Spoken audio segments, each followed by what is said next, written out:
She said, "Not tonight again." And by now, those 3 words had become knives hidden as whispers, because each time she turned me away, it felt less like fatigue and more like a rejection of me, as a man, as a husband, as someone she once claimed to love. I sat there in the dark, staring, wondering how much longer I could keep pretending our marriage was anything other than a hollow shell. Then one evening, her sister leaned close, looked me dead in the eyes, and whispered words that nearly broke me. What if I said right now?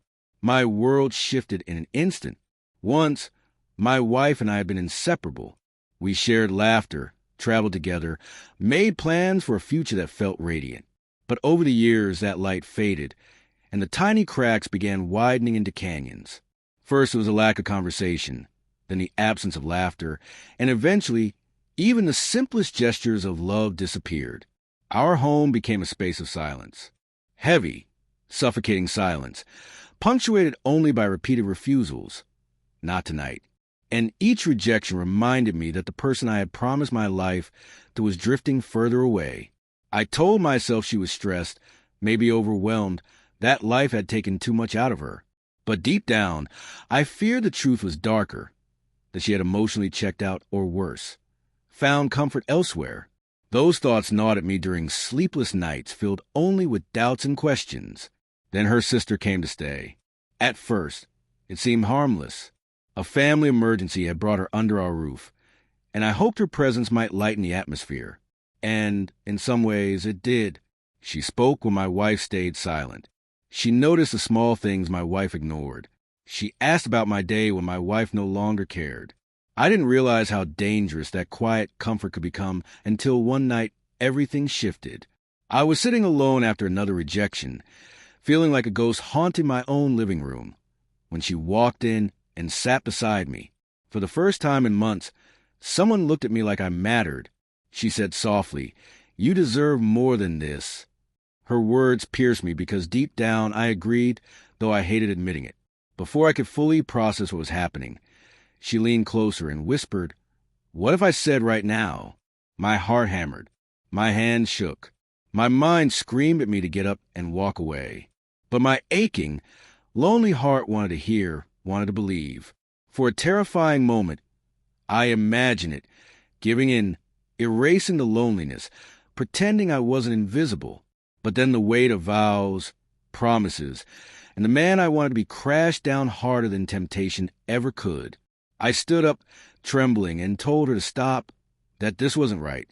She gave me a look that was half pity, half challenge, then walked away, leaving me in a storm of shame and relief. I barely slept that night, my mind replaying her whisper, my wife's coldness, and my own vulnerability. I knew something had to change. I couldn't keep living in this limbo, pretending I was still a husband when I was little more than a roommate in my own marriage. The next morning, I gathered the courage I had avoided for months and sat my wife down. I spoke with raw honesty, not anger. I told her I wasn't blind to her distance. I told her how the constant rejection had hollowed me out. I revealed what her sister had said, and I asked her point blank if she still wanted this marriage or she had already let it die. I needed truth more than comfort.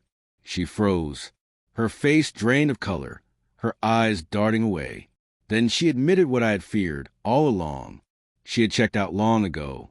She didn't want to fight for us anymore. Hearing those words shattered me, but it also freed me. I was no longer living in denial, making excuses. I was facing the truth. So I made my choice. I didn't explode. I didn't run into her sister's arms. I didn't let bitterness dictate my actions. I walked away with nothing but my dignity and a broken heart. And in that moment, I realized revenge doesn't always mean striking back. Sometimes the truest revenge is refusing to let betrayal define you, refusing to let the rejection shrink you, and choosing to rise above the ashes they leave behind. The days that followed were heavy. Silence roared louder than ever, emptiness echoing in every corner of my life. But slowly I began to rebuild. I rediscovered parts of myself lost in the shadows of neglect. I found strength in the quiet, peace in the truth, and a freedom I hadn't felt in years. For the first time, I wasn't waiting for someone else to decide whether I was worth loving. Looking back, I don't see a man who was rejected. I see a man who faced temptation and walked away, who faced betrayal and chose honesty, who faced rejection and still found the strength to stand tall. That choice became the foundation for the life I live today. A life built not on lies or whispers, but on self-respect and truth. If there's one thing I've learned, it's this. The people who are supposed to love you most can sometimes hurt you deepest. But you don't have to let their actions define your worth. You don't have to let rejection turn to destruction. You always have a choice to rise, to rebuild, to reclaim your dignity. And that, more than any whisper in the dark, is what true strength looks like. And maybe, just maybe, that is the purest form of revenge.